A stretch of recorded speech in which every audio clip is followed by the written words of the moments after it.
Si Ronald Lee Millsap, na mas nakilala sa kanyang stage name bilang Ronnie Millsap, ay isang napakatanyag na bulag na American singer at pianista. Si Ronnie Millsap ay ipinanganak noong January 16, 1943 sa Robbinsville, North Carolina.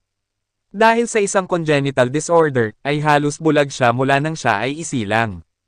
Noong 1965, ay ikinasal si Ronnie Millsap kay Joyce Reeves. Nagkaroon sila ng isang anak na lalaki, ito ay si Ronald Todd Millsap, na natagpo ang patay sa kanyang bangka, sa edad na 49 noong February 23, 2019, dahil di umano sa isang tila kondisyong medikal. Ang kanyang asawa namang si Joyce, na nakikipaglaban sa leukemia mula noong 2014, ay namatay noong September 6, 2021, sa edad na 81. Dahil sa kahirapan ng kanilang buhay, si Ronnie ay inabandona ng kanyang ina noong sanggol pa siya. Kaya ang kanyang lolo at lola na lamang na isang kahig isang toka rin ang buhay, ang nag-alaga sa kanya.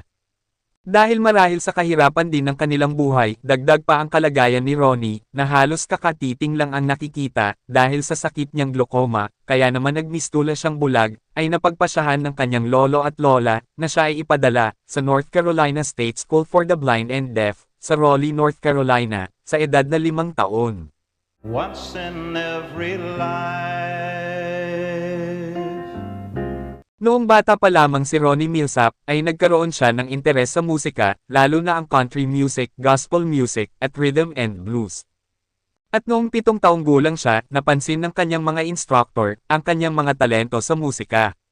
Kaya naman hindi naglaon, ay formal na siyang nagsimula na mag-aaral ng mga klasikong musika, sa Governor Moorhead School, at natuto ng ilang mga instrumento, sa huli ay natutunan niya at nagustuhang tumugtog, ng piano.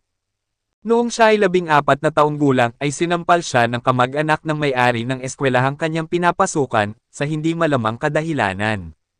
Ang naturang pananakit sa kanya, ay nagdulot sa kanya ng paglala ng kanyang paningin, limitado na nga lang ang paningin niya mula pagkabata, pero nang sinampal siya, ay nagdulot ito ng tuluyang pagkabulag, ng kanyang mga mata.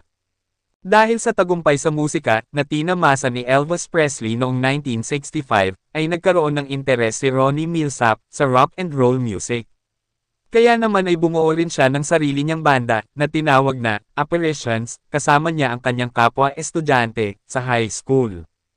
Sa bawat mga konsyertong ginagawa ni na Ronnie Millsap, ay hindi niya nakakalimutang magbigay-pugay, sa mga musikero ng dekada 50, na nagbigay sa kanya ng inspirasyon, kabilang na sina Ray Charles, Little Richard, Jerry Lee Lewis, at Elvis Presley.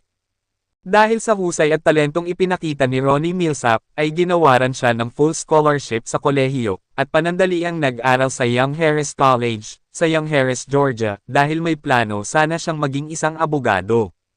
Sa panahong iyon, sumali si Ronnie sa isang sikat na lokal na bandang R&B, na tinatawag na Dimensions, na tumutugtog ng mga gig sa lugar ng Atlanta, na naging regular na atraksyon sa Rough and Rowdy Royal Peacock Club. Noong panahon ng taglagas noong 1964, tinanggihan ni Ronnie Millsap ang isang scholarship sa law school, at napagpasyahan niyang ihinto na ang pag-aaral sa kolehiyo, upang pagtuunan ng pansin, at ipagpatuloy ang kanyang karera sa musika. Dito na nga niya nakilala, ang kanyang naging kabiyak, na si Joyce Reeves, sa isang dinner party sa panahong iyon, pagkatapos nito, ay ikinasal ang dalawa noong 1965. Noong 1963, nakilala ni Ronnie Millsap ang Atlanta disc jockey na si Pat Hughes, na sinuportahan ang kanyang karera sa musika. Itinala ni Ronnie Millsap ang kanyang unang single, ang Total Disaster, It Went to Your Head, na nagtamo ng ilang lokal na tagumpay sa lugar ng Atlanta. Ito ay nakabenta ng 15,000 kopya sa tulong ni Hughes, na nagpatugtog ng record sa kanyang palabas sa radyo. Di naman kaila na si Ronnie Millsap ay sanay tumugtog ng piano, kaya naman sa mga oras ding iyon, nag-audition siya bilang isang keyboardist, para sa musikero na si J.J. Cale. Noong 1965, pumirma si Ronnie Millsap sa New York-based Scepter Records, na nagtala ng ilang mga hindi malinaw na single, para sa label sa mga sumunod na ilang taon, at nagtrabaho sandali sa iba pang mga musikero, tulad ni Ray Charles at Stevie Wonder. Noong 1965 din, si Ronnie Millsap ay nakasungkit ng kanyang unang hit sa Ashford at Simpson Pen single, na Never Had It So Good, na tumakbo sa number 19 sa R&B chart, noong November ng taong iyon. Ito ang naging tanging matagumpay niyang single, sa panahong kasama niya si Scepter. Noong huling bahagi ng 1960s, matapos lumipat sa Memphis, Tennessee, nagtrabaho si Ronnie sa producer na si Chips Moman, at naging isang tanyag na lingguhang atraksyon sa Memphis nightclub DJs. Sa panahong ito, tinulungan ni Moman si Ronnie Millsap na maging isang seasoned musician sa maraming mga proyekto, kabilang na ang ilang mga pag-record kasama si Elvis Presley, tulad ng Don't Cry Daddy noong 1969 at Kentucky Rain noong 1970. Ilan pa sa mga awitin na talaga namang hindi matatawaran ang kasikatan na nilikha at kinanta ni Ronnie Millsap ay ang mga sumusunod. Is It Over? Na ini-released noong 1983. Is it over? Are you real? I'll Take Care of You, na kanyang ini-release noong 1984. I'll take care of you.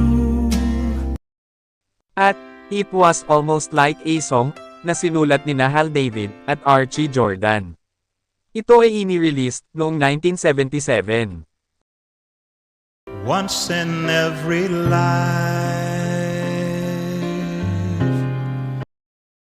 Si Ronnie Millsap ay kasalukuyang naninirahan sa Nashville, Tennessee. Ang kanyang bahay ay kanyang binili noong 1976 sa halagang $300,000. Ang kanyang bahay ay may 2 kwarto, 5 banyo, at may lawak na 5,386 square feet. Ang halaga ng kanyang tahanan ngayon ay tinatayang nagkakahalaga ng $4 million. Bukod sa kanyang tahanan, si Ronnie Millsap ay nagtutungo rin sa iba't ibang lugar para sa kanyang mga concert. Bagamat matanda na, sa edad na 81 taong gulang, si Ronnie Millsap ay patuloy pa ring nagpe-perform sa iba't ibang lugar kasama na ang iba't ibang estado sa Amerika.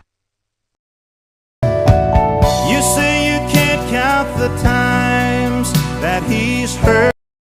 I want you to know I love you so.